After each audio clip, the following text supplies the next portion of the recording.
Welcome to Spiritism Explored and Explained, where we take you on a journey of discovery of the other side, the spirit realm, the universe from which you came and shall return. There are no such things as eternal demons or Satan, according to Spiritism. Spiritism reveals to us that we are imperfect souls on a quest to become pure spirits. What many consider bad spirits, demons, or manifestations of the devil are spirits who have not yet learned the true path to goodness. They are ignorant, immature, or rebellious spirits who rejected the required hard road to perfection. Allan Kardec's The Spirit books tells us the answer in question 131. Are there any demons in the usual acceptance of that term?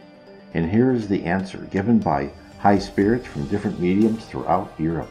And Allan Kardec only wrote down the answer when he had the same type of reply from multiple mediums. This is what the high spirits told us. Men have done in regard to devils what they have done in regard to angels. Just as they have imagined that there are beings who were created perfect for all eternity, so they have imagined that spirits of the lower degrees were beings essentially and eternally bad.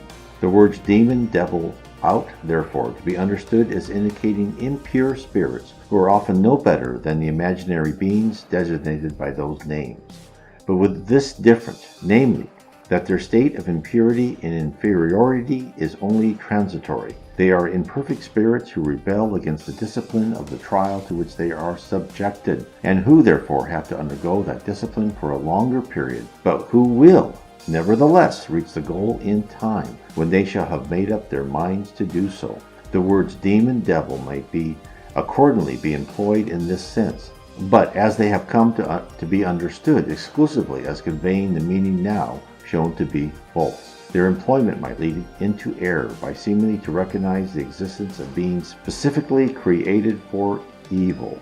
Allan Kardec expands upon what was delivered to him by the high spirits. This is what he said.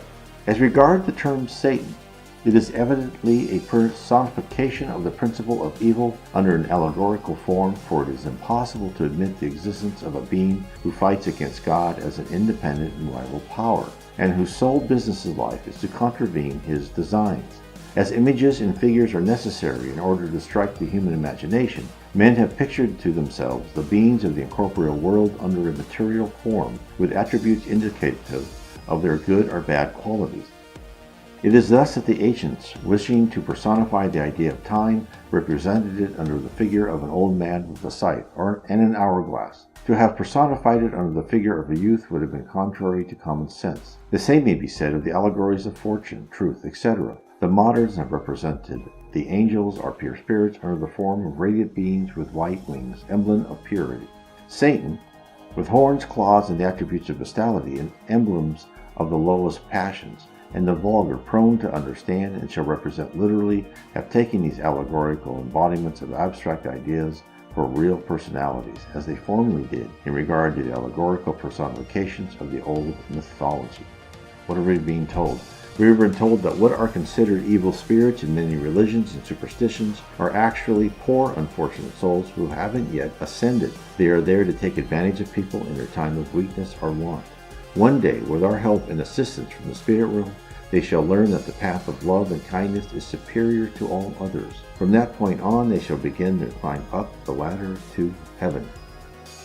To learn more about Spiritism, read my book, Spiritism, Everything is Connected.